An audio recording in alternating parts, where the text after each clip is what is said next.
Bueno, quiero mostrarles de dónde provengo. Provengo de un país muy chiquito, pero también es importante no solo mostrarles y que ustedes sepan el contexto, sino también que me interesa mucho el territorio. O sea, me interesa todo lo que vienen mostrando hasta ahora, las cuencas hidrográficas. Me interesa entender cuál es la situación del país, del contexto, el territorio. Es importante que ustedes sepan que Ecuador está en la línea ecuatorial y es un país chiquito que da hacia el Océano Pacífico y está atravesado por la cordillera de los Andes. Esto le hace muy especial porque divide las regiones del país en costa, en sierra, llegamos aquí hasta los 6.000 metros más o menos, y después está dividido el país con esta parte de aquí que es la Amazonía, donde los ríos empiezan hacia el Amazonas. De aquí nacen los ríos hacia el Amazonas. Quito es este de aquí. Las cuencas hidrográficas de Quito van hacia el Océano Pacífico. Aquí se puede ver un poco la situación de Quito y cómo es una ciudad andina donde está atravesada por la cordillera. Hay dos cordilleras, la occidental y la oriental, y después hay unos nevados muy importantes. Aquí se puede ver un poco la situación del país, una zona muy plana, y después cómo la topografía es muy importante porque eso determina los climas que puede haber en el país. Un país que puede tener mucha variedad de climas muy cercanos. También me interesa el agua, me interesa muchísimo, me interesa como un recurso vital que determina el territorio. Es la montaña, entonces en la montaña llueve mucho y hay muchos pliegues naturales, hay muchos desfogues de agua, y esto es importantísimo porque esta naturaleza está sobre el ser humano. Pero después Quito ha tenido un crecimiento desbordado, desmedido. Es una ciudad que fue prehispánica. Estaban acá los incas y después en la colonización tiene un casco histórico muy bello, muy grande, de construcciones tradicionales de tierra. Y después, en los años 50, más o menos del otro siglo, hubo una expansión muy grande, una expansión devastadora que borró todo el territorio, que ha borrado un 90% de todos los desfogues de agua de la ciudad. Entonces, es una ciudad como lo decía Alexis, como lo mostraban en la conferencia anterior, donde los ríos y los desfogues de agua han sido negados, y son importantes porque como es una ciudad de lluvia, son desfogues de agua, y ahora estos desfogues de agua son las alcantarillas, se han vuelto las alcantarillas. Entonces hemos perdido toda esta flora y esta fauna propia de nuestro territorio. Ahora el crecimiento se va hacia un valle que está 500 metros más abajo, y esta ciudad es una ciudad dispersa, una ciudad muy larga, de 50 kilómetros de largo más o menos, y esta zona de aquí debe ser alrededor de 7 kilómetros. Es una ciudad de una escala muy chiquita, de casi 2 pisos en general todo, entonces tenemos muchos problemas de infraestructura vial, y estamos ahora haciendo un crecimiento en toda esta parte de aquí, donde estamos estimulando una ciudad dispersa nuevamente, una ciudad casi dormitorio. o sea, toda la gente que vive acá siempre accede hacia Quito y eso genera muchos problemas, porque como es una ciudad andina, las calles son muy pequeñas, casi no tenemos vías importantes, grandes, entonces por más de que pensamos que el automóvil es la salvación de este tiempo, de verdad es un problema, porque toda la gente que accede hacia la ciudad después se atranca en la ciudad, entonces es un problema muy importante. Quito es esto, Quito es montañas, Quito es Andes, Quito es nevados. Aquí se puede ver el Cotopaxi, que tiene un nevado, aquí está el Antizana, que es un nevado, y después estos pliegues naturales que se ve cómo se han formado a lo largo del tiempo y cómo esto es más importante que la ciudad. La ciudad no le interesa dónde está, tiene un crecimiento desmedido, gris, en el que pensamos que el hombre es lo más importante, pero después si hacemos este distanciamiento vemos que el paisaje es lo más importante. A mí me interesa ser consciente sobre lo que hago y digo esto porque mi arquitectura es una arquitectura chiquita, una arquitectura que no pretende salvar el territorio, sino más bien que es como una infiltración como un medicamento que se le da al territorio, y esto aliviana, pero no aliviana, precautela, pero no soluciona, digamos, de una manera general, definitiva. Me interesa contarles de dónde provengo yo. Cuando era pequeño estudié en un colegio alternativo en el que no habían profesores, no habían aulas y eran ambientes preparados. Era un colegio que se llamaba Pestalozzi. Eran ambientes preparados en los que el niño hacía lo que necesitaba y él construía su día a día. Eso le dio mucha autonomía y mucha ganas de solucionar sus propias inquietudes. Desde muy niño yo trabajé con las manos, me interesó hacer mis propios juguetes, entonces todo lo que quería hacer, o sea, con todo lo que quería jugar, lo hacía. Entonces eso me ha marcado mi vida, porque mi vida ha estado a partir del juego. Después, cuando estuve en la universidad, comencé a conceptualizar acerca del juego y me interesaba que la arquitectura no tiene sentido hasta que no haya una intervención, una comunicación entre la gente y la obra. Me interesa anular esa distancia que hay entre un espectador y la obra. Me interesa ser partícipe, me interesa que solo cuando el ser humano participa, la obra está completa. Entonces es como esta imagen que tienes, el paraguas, que es la arquitectura, y que no está funcionando hasta que no lo activas, hasta que no haces tu acción. Después también me interesa saber que lo que yo estoy proponiendo es una puerta de escape, es un exit.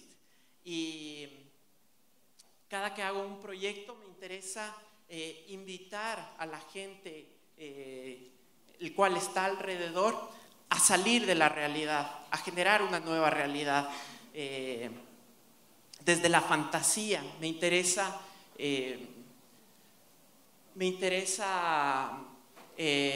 tener mis propias reglas de juego, definir mis propias circunstancias, y de esa manera es como un juego sagrado que solo interesa para quienes están involucrados y para quienes son parte de este juego. He conceptualizado acerca del trabajo que he hecho a lo largo de estos años, y a mí me interesa que la arquitectura esté envuelta en estos temas. Me interesa siempre invitar a soñar, quitarse todos los prejuicios que uno tiene y trabajar desde la libertad, de imaginarse mundos posibles y hacerlos realidad. Después, la alegría es fundamental, porque la construcción o a veces el diseño puede generar mucho estrés, pero me interesa cambiar esos patrones y construir de otras formas para que siempre esté lo máximo posible. Compartir con la gente, me interesa estar con el otro, me interesa escucharle, me interesa meter la mano juntos para que podamos trabajar en un objetivo común. Optimizar siempre está presente porque es importante hacer la menor cantidad de esfuerzo posible para llegar al objetivo, o también reciclar para poder trabajar con elementos existentes y no generar nuevos recursos o desechar recursos que son utilizables. Después, aprender. Es fundamental que en mi ejercicio profesional siga estimulándome y que pueda seguir entendiendo como nuevas circunstancias y que sea un motor de vida que me permita seguir aprendiendo, ¿no es cierto? Después, yo les quiero contar, es una oficina muy pequeña la mía, prácticamente aquí está la oficina. Soy una persona que he logrado compartir con muchísima gente. Ha sido porque me interesa estar cerca de los otros y poder invitar a mi par o poder trabajar con gente que tiene objetivos en comunes. Incluso es la valoración de los maestros, de los artesanos, que ellos hacen realidad a los proyectos y que haya una transmisión del trabajo intelectual hacia las manos y cómo ellos finalmente son los que terminan construyendo, o artistas con los que he trabajado. José María, que ha sido muy importante en mi formación profesional, y después hay una serie de personas que viven en Argentina o también gente que ha trabajado en Alemania o en Portugal, y después hemos entendido que yo puedo trabajar de una forma pequeña y puedo hacer arquitectura, pero después cuando tengo que subir de escala y trabajar para apropiación de espacios públicos, hemos formado un grupo que se llama CUI, que es un colectivo urbano itinerante que trabaja en el espacio público. Y cuando fue el terremoto hicimos igual, entendimos que si éramos más, si los arquitectos nos juntábamos hacia esta problemática, podíamos resolver ciertos problemas fundamentales. Me interesa Alejandro Jodorowsky, en su acto poético, lo que planteaba él, que hablaba que en Chile antes se vivía con poesía, y él desarrolló un acto que digamos salía del mundo convencional y que generaba pequeños actos que solo interesaban a quienes estaban dentro de este planteamiento. Entonces, en este caso, este acto poético es un proyecto que hice con mi madre, que es la escritura de unos agradecimientos para su obra. Mi madre es artista, entonces es un acto en el que ella escribía en la pared el nombre de toda la gente que la ha acompañado a lo largo de los años, y yo repasaba con un hilo rojo todos los nombres de forma continua, como si fuese una meditación a lo largo de algunas semanas, y de esa manera reconocer a la gente. De ahí, esto lo planteé en el 2009, cuando íbamos a iniciar la construcción de un espacio con Margarida Márquez. Era una rehabilitación de esta casa de aquí. Planteamos un afiche para entregar a nuestros amigos en el que les decíamos: vengan, tomémonos unas cervezas, comamos unos chifles y metamos mano. O sea, era importante comenzar a rasgar este espacio de rehabilitación porque venía muy cubierto de materiales. Entonces, ¿cómo nos podemos involucrar a la construcción de una manera más feliz, de una manera en que podemos hacer pequeños actos al interior? Entonces, ¿cómo hombres, mujeres, comenzamos a rasgar la casa, a quitar todo lo que no era importante, todo lo que sobraba? Incluso el momento que comenzamos a sacar las pegatinas, luego hacíamos carreras, quién hacía la sacada más larga. Entonces, replantearse la forma de construir y cómo uno cuando está destruyendo también está construyendo en un acto intelectual. Me interesa poder construir con las manos, involucrarme y entender acerca de lo que estoy haciendo, conociéndole al material, y eso estimular a la gente con la que estamos planteando los proyectos, que ellos también lo puedan hacer de una manera que son capaces de hacerlo, y de esa manera también nos permite cumplir un objetivo que no necesita de recursos económicos. Hemos aprendido con todos nuestros amigos que podemos involucrarnos dentro de la construcción y que podemos desarrollar proyectos que estamos pensando, incluso como si fuese un inca, o sea, moviendo piedras enormes entre todos los involucrados. Este es un carrito que desarrollamos con Margarida Márquez. Esta pretende ser una planta baja y esta una planta alta, y eliminamos totalmente la planta alta. Entonces ya no teníamos cómo circular desde arriba y planteamos otras formas de circular. O sea, que en lugar de que te tengas que mover en el pasillo, que puedas estar en un carrito y este carrito te lleve a los distintos dormitorios. Entonces, es una escalera que tiene huella y contrahuella de la misma altura, entonces permite bajar y permite subir. Este elemento era parte de la construcción, entonces se rompen los tiempos de construcción y obra terminada también, y a partir de este carrito te lleva a los distintos dormitorios.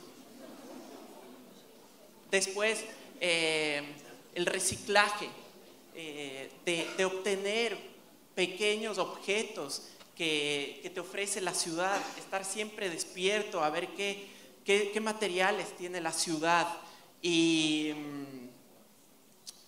entonces teníamos un encargo y fuimos a ver a un lugar donde teníamos, donde había materiales que iban a botar.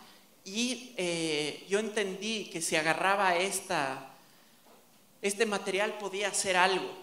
No sabía qué, pero podía hacer algo. Entonces, a partir de tener unos materiales, se me disparan las ideas para ver qué podemos hacer. Era un espacio de niños, era un espacio de una escuela de gente que tiene bajos recursos. Entonces, mi propuesta ahí era invitarles a que se sorprendan, a que descubran cosas que comúnmente no ven, y que esto sea un motivo de enseñanza y de preguntarse cómo funcionan las cosas. Entonces, a partir de este material que yo no sabía qué podía hacer, hice un sistema de puertas, mesas voladoras. Me interesa trabajar desde el útil, o sea, como la puerta que nunca deje de ser puerta como objeto, sino que siempre se lo pueda ver de la misma manera. Entonces, después hicimos estas puertas, mesas voladoras que estaban sobre el ambiente, y entonces es como los niños se pregunten qué hace ese objeto desde ahí arriba, y solo lo bajas del momento que lo quieres ocupar, y se ve como el mismo objeto siempre está presente. Una construcción de mucha voluntad. Hicimos mingas, que minga significa un trabajo colaborativo para cumplir un mismo objetivo. Entonces trabajamos de manera de voluntarios, alrededor de 3 meses como voluntarios, sí, y pintando los espacios para que los niños también puedan ver que esto es una selva y puedan descubrir los animales.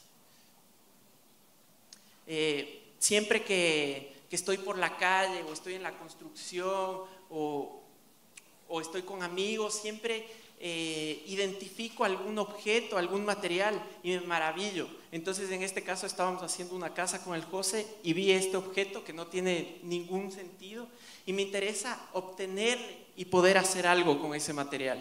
Entonces después en la casa de mi madre, dándole sentido a unas ventanas como para darle valor a este pequeño material que no tiene ningún costo. Una vez mi padre me prestó el carro y no sabía lo que estaba haciendo y claro, como no tengo recursos, digamos, económicos para desarrollar los proyectos, sino más bien es las ganas de poder hacer las cosas, metí todos los materiales en el carro de mi padre. Y después como decía Rafael Iglesia, la casualidad. Me interesa lo casual, o sea, lo casual, lo que te encuentras después en el proyecto. O sea, cómo juntando todas estas piecitas, que son unas piecitas recicladas de una fábrica que van a botar y de una forma muy artesanal, pegamos una piecita al lado de la otra, podemos obtener texturas que no nos imaginábamos en el diseño, sino solo con la práctica profesional, en la práctica constructiva puede aparecer. Entonces aparecen estas texturas en las paredes, en los objetos. Tiene rugosidad porque es una plancha industrial que está cortado muy bien en un extremo y muy mal en el otro extremo. Entonces aquí se puede ver la textura en la que está cortada muy bien y aquí se puede ver la textura donde está cortado mal. Después me interesa la memoria del trabajador, la memoria de lo que estamos haciendo. Entonces, si hacemos una rehabilitación y tenemos que hacer unos golpes, que esos golpes queden impregnados en la pared o en el techo y se los puede como visibilizar en la obra. O sea, siempre están presentes y hay una consideración sobre ese trabajo que se hizo.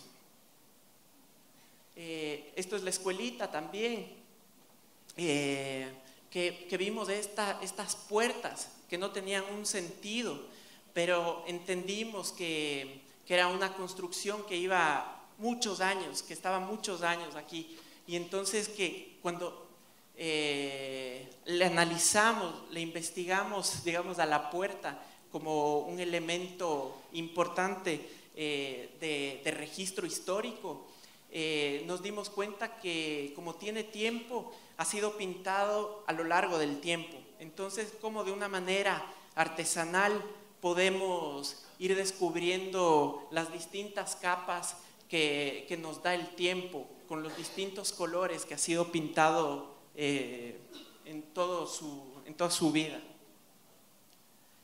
Después, otro departamento, un departamento dentro de Quito,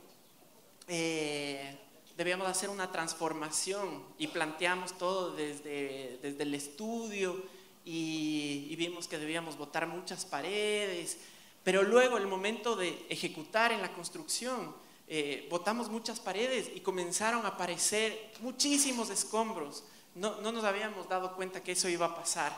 Y entonces, ¿qué hacemos con esos escombros? La gente sabe que yo reciclo, entonces a veces me llama y me dice, voy a botar la madera de la casa, de la sala, ¿te gustaría trabajar con ella? Entonces, estos escombros más esta madera, después le damos sentido al ingreso y ponemos los escombros uno al lado del otro para que no se vayan al botadero, sino que se queden dentro de la propia obra. Y aquí se puede ver cómo se va desnudando, el hormigón queda visto, las paredes de ladrillo también, y aquí un ingreso que te cambia la perspectiva de un departamento de ciudad. Y este mismo departamento, la ausencia de las paredes, queda como un registro histórico. Entonces te comunica dónde estaban las paredes que fueron intervenidas. Un amigo iba a botar una casa antigua en Quito, y es muy común que se boten las casas para hacer edificios. Entonces hay mucha basura urbana dentro de la ciudad. Iban a botar esa casa y iba a sobrar todo este material, todas estas maderas. Entonces rápidamente yo tengo un encargo y yo agarro todo ese material.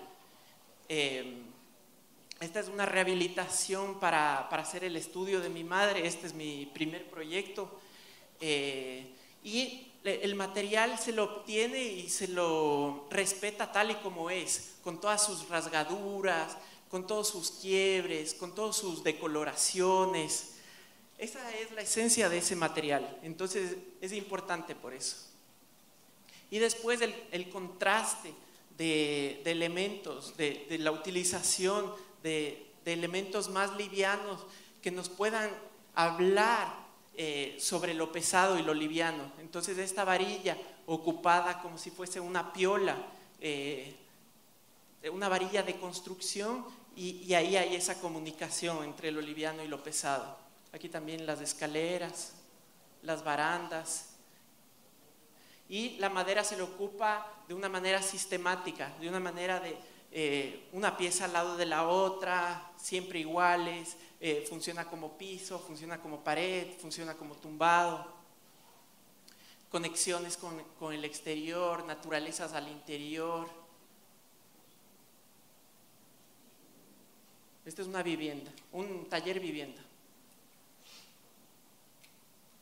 Después otro departamento, una cocina que debía ser modificada para que de una forma simbólica genere pertenencia. Entonces es una cocina y un baño de un departamento en Quito. Como habían estos azulejos, estas cerámicas, y generaban mucha oscuridad y que no tenían ninguna conexión con la dueña. Entonces hicimos un proceso muy interesante del arquitecto como terapista, o sea, como de escuchar muchísimo, de que este proceso de diseño le sirva a ella como un desfogue y que pueda reconectarse con este espacio. Entonces el planteamiento fue como un borrador, ir entendiendo esta materialidad y borrar esta materialidad.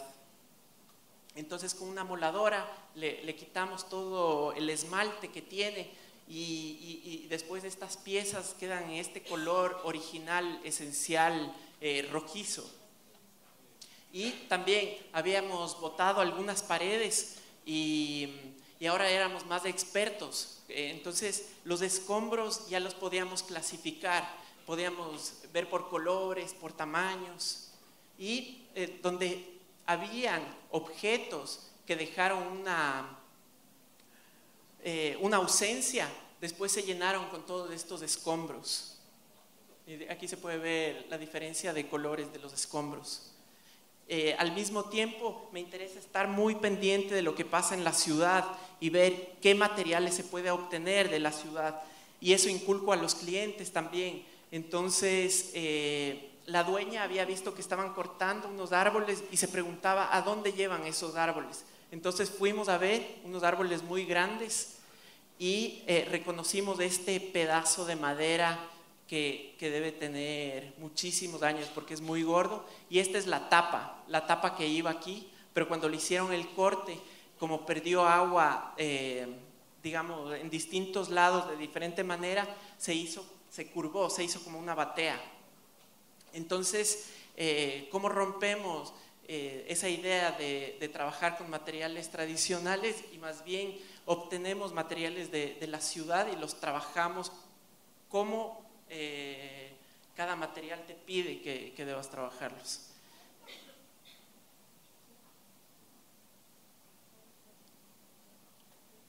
Entonces, esta cocina, este es el mesón principal, donde es un tronco enorme que hacemos un corte único y hay el lenguaje entre el tronco viejo y el corte nuevo que nos permite meter las piernas un poquito más adentro para poder estar sentados dentro de esta isla de cocina. Y otra vez el trabajo entre los contrastes, el pesado está arriba y el liviano es el que carga, y la batea, esta tapa de aquí, que es una batea, después se convierte en el fregadero, y el corte que hagamos acá se convierte en el lavabo.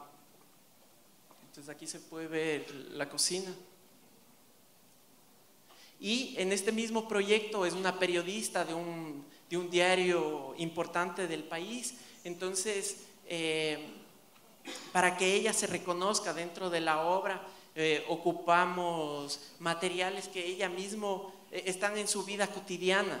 Además de los periódicos, también obtuvimos un montón de piezas muy especiales que eran propias de este diario, y trabajamos con papel. Yo trabajo con todo tipo de materiales. Esto es hacia un interior y después este es el resultado.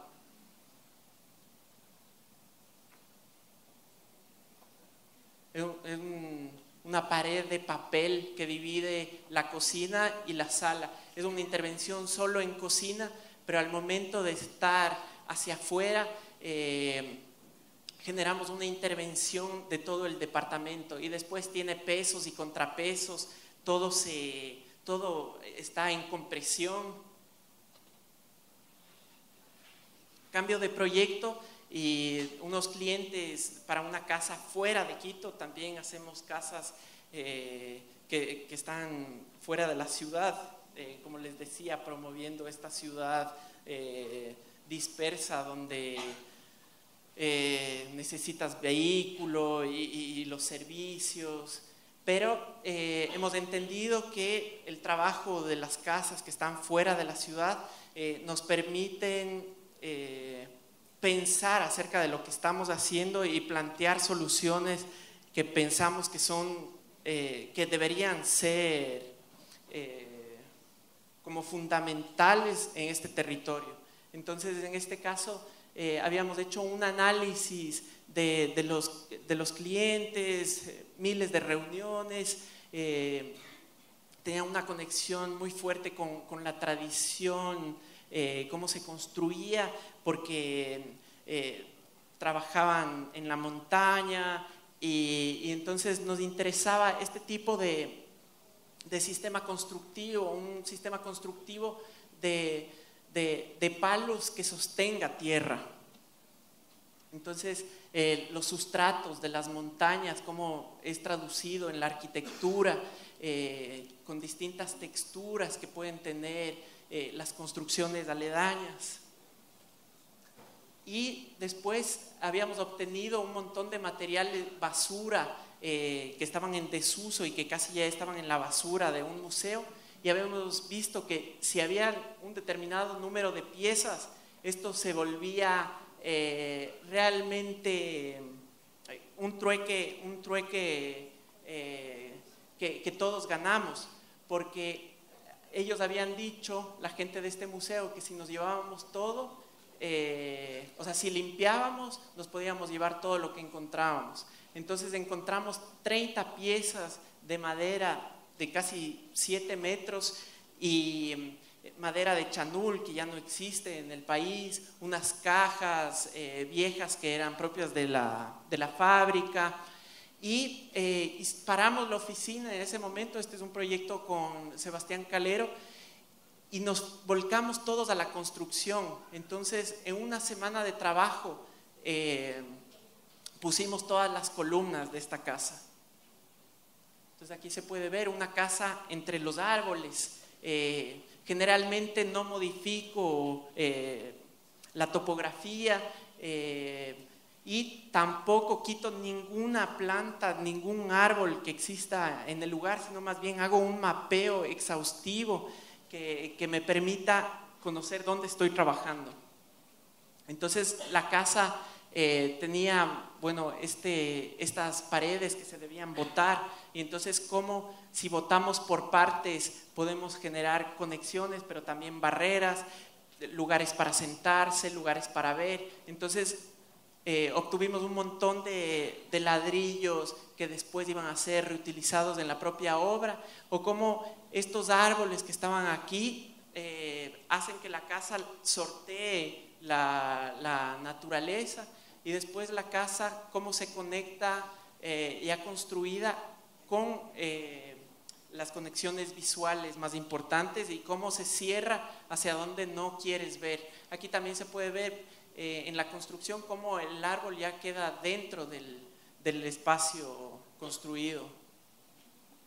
Entonces lo que les comentaba de el ladrillo y el adobe cargado por la madera, la combinación de materiales, porque es un síntoma de las construcciones típicas de esta zona, donde se puede ver las temporalidades, y los árboles cómo quedan dentro de los espacios, y cómo se define esta casa muy natural con materiales de la naturaleza, madera, ladrillo, tierra, carrizo, y cómo está despegada del piso, está despegada apenas. Entonces ese respeto por esta topografía andina. La sala es un exterior, aquí se puede ver todo el carrizo, que es como una caña que crece en los ríos, y cómo hay estas conexiones y esta vida hacia el exterior y el respeto con la naturaleza. Las maderas de chanul que obtuvimos, todo colgado, porque habíamos entendido que las paredes necesitábamos colgarles. Entonces cómo los elementos se van repitiendo en toda la construcción. El entendimiento que no se necesita barandillas para este espacio de triple altura, y que uno puede caminar por aquí sin ningún problema, porque uno con la experiencia que va obteniendo en la casa vivencial, va generando costumbres, y esas costumbres digamos que no afectan sobre criterios y prejuicios que uno puede tener del peligro. Ustedes entenderán como la escuela de arquitectura que no tiene barandillas, y además que ellos son escaladores, entonces a ellos les interesa tener un montón de libertad en este espacio para rapelar en esta parte de acá.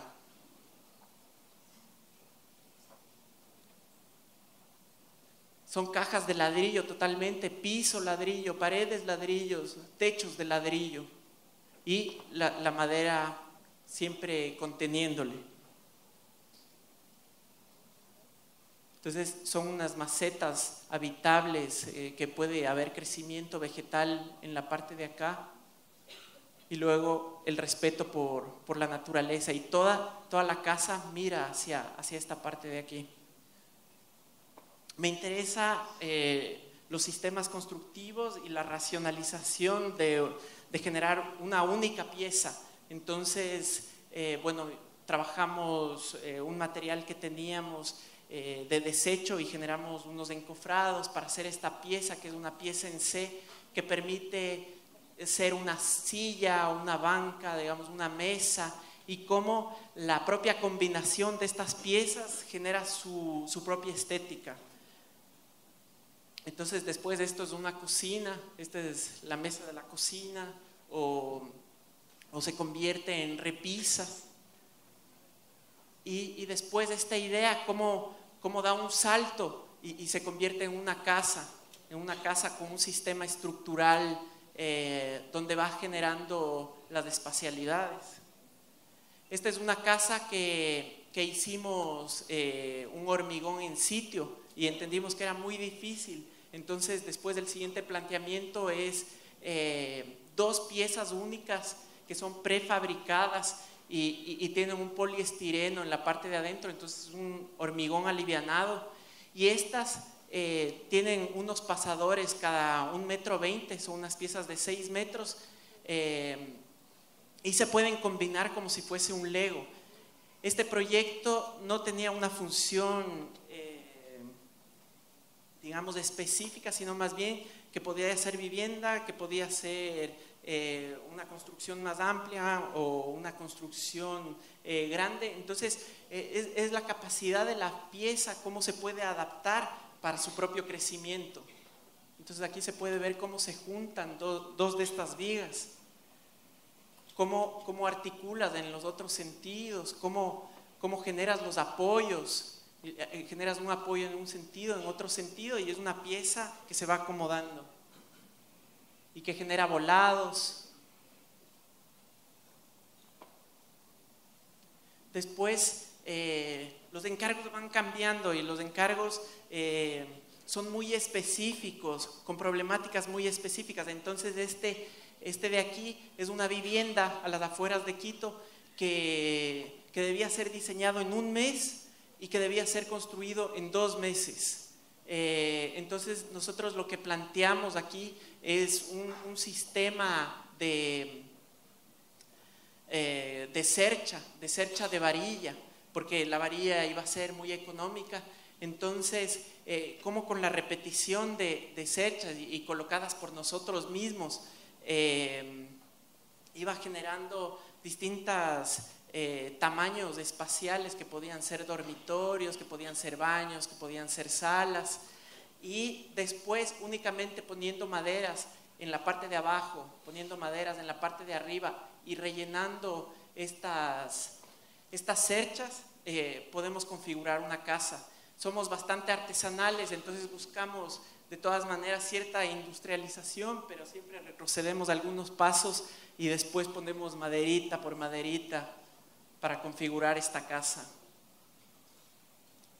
Me interesa mucho esta fotografía porque habla de un interés estructural también que tengo, de equilibrios, de gravedad, y cómo las piezas, digamos, en su estado mínimo pueden generar grandes estructuras.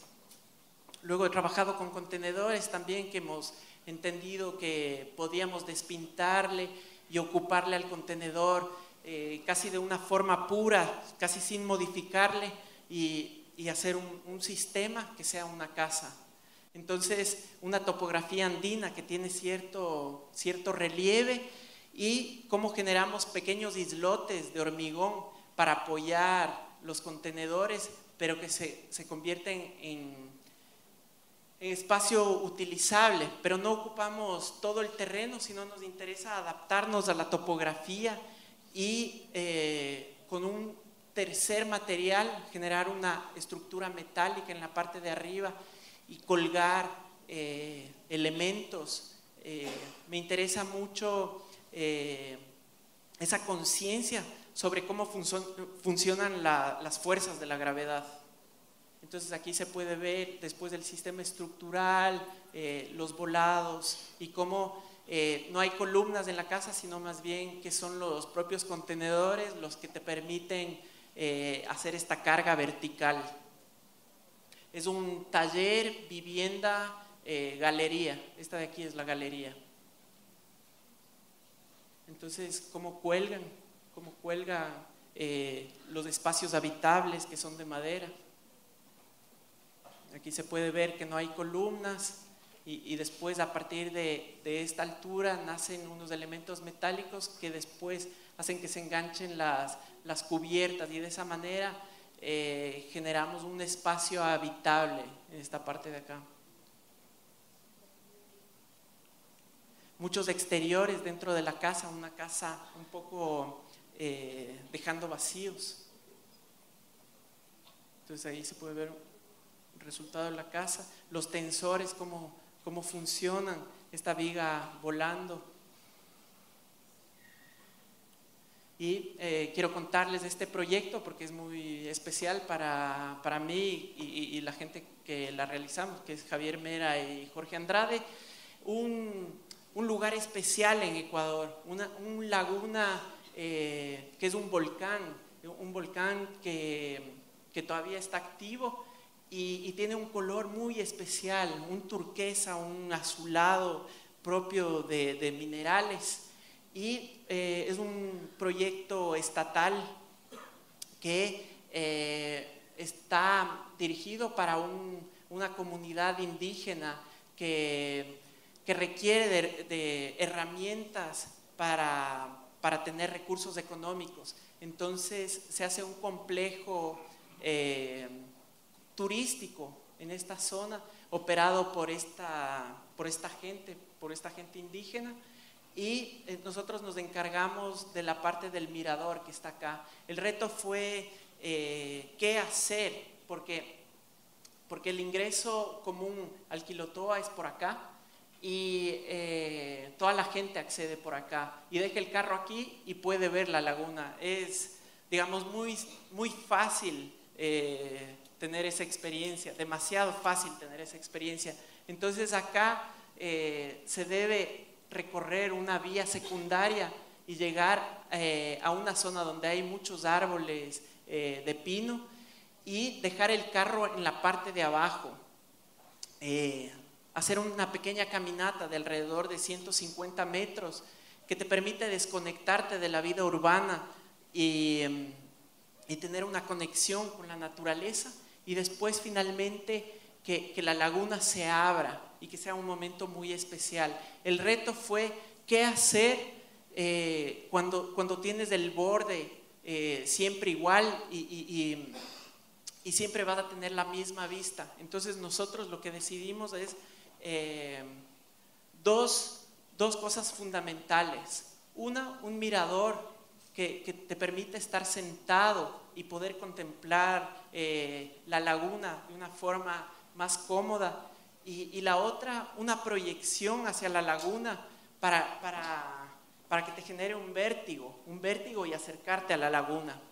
Entonces, un proyecto que tiene prácticamente dos piezas que se repiten de una forma sistemática, y después una madera que conecta estas dos piezas. Entonces aquí se le puede ver al mirador cómo la escala que tiene y cómo este pequeño objeto te da medida a lo que no tiene medida. Aquí se puede ver el mirador con la laguna. Es interesante porque recién se te abre la vista el momento que estás aquí, porque accedes por acá, accedes por aquí, y solo el momento que estás aquí se te abre la laguna, y es una impresión bastante fuerte, porque se te abre una ventana para poder mirar la laguna.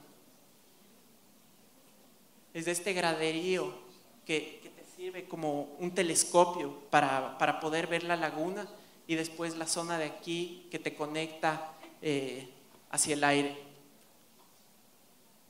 Y después he ido agarrando fotos del Facebook de la gente, porque ha sido un proyecto exitoso, o sea, tanto para la comunidad, para nosotros, pero también para todo el país en general.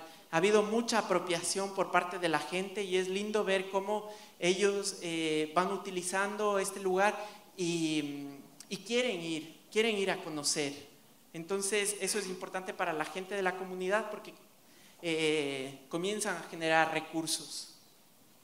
Entonces, cómo la gente por sus distintas formas van ocupando el espacio.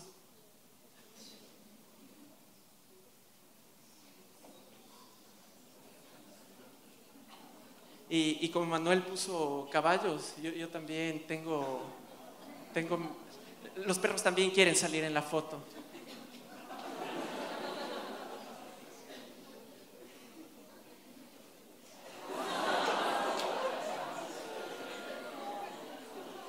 Y entonces, para cerrar esta charla, para mí es importante las infiltraciones locales, cómo alivianan los territorios. Y solo de manera de conclusión, quiero mostrarles qué son estas infiltraciones, pequeños objetos que consigo en todo lado y que se convierten en arquitectura.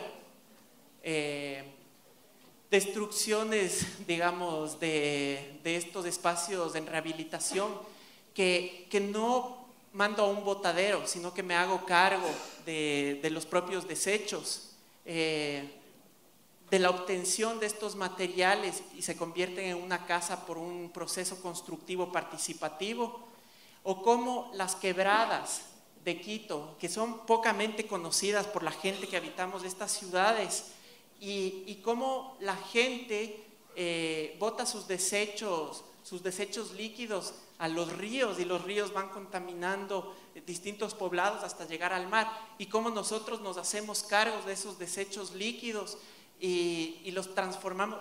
O sea, esa idea de muerte que se tiene con estos desechos, nosotros los transformamos en vida por estos filtros naturales, vegetales, y que tienen un crecimiento muy fuerte por todos los nutrientes que tiene, y después pueden ser una lagunita que acompaña los espacios, que puede tener peces, y esta misma agua sirve para riego de la propia casa. O cómo estar en un lote que ha estado abandonado dentro de la trama urbana, y cómo le trabajamos entre todos. Este es un espacio de CUI que ya no existe, y nos apropiamos y hacemos una oficina, y después en esta oficina hacemos socializaciones con gente del barrio para apropiación del espacio público, y después hacemos eventos en este espacio, y cómo nos vinculamos con la comunidad haciendo pequeñas actividades que activan los espacios que están con distintas problemáticas, como esta escalinata que tiene drogadicción y microtráfico, y cómo hacemos que con pequeñas actividades se van naciendo nuevamente estos espacios. Y luego, para continuar y para cerrar, quiero decirles que cuando uno se junta con tus amigos que tienen tus mismos intereses, y que si hay un desastre como el que vivimos nosotros en el 2016, que fue el terremoto de Ecuador, que estábamos organizados porque estábamos trabajando el espacio público, después de una manera casi inmediata pudimos dar soluciones que no fueron permanentes, pero que fueron soluciones momentáneas para la gente. Se los puede hacer. O sea, lo más importante es el recurso humano y las ganas de querer hacer cosas.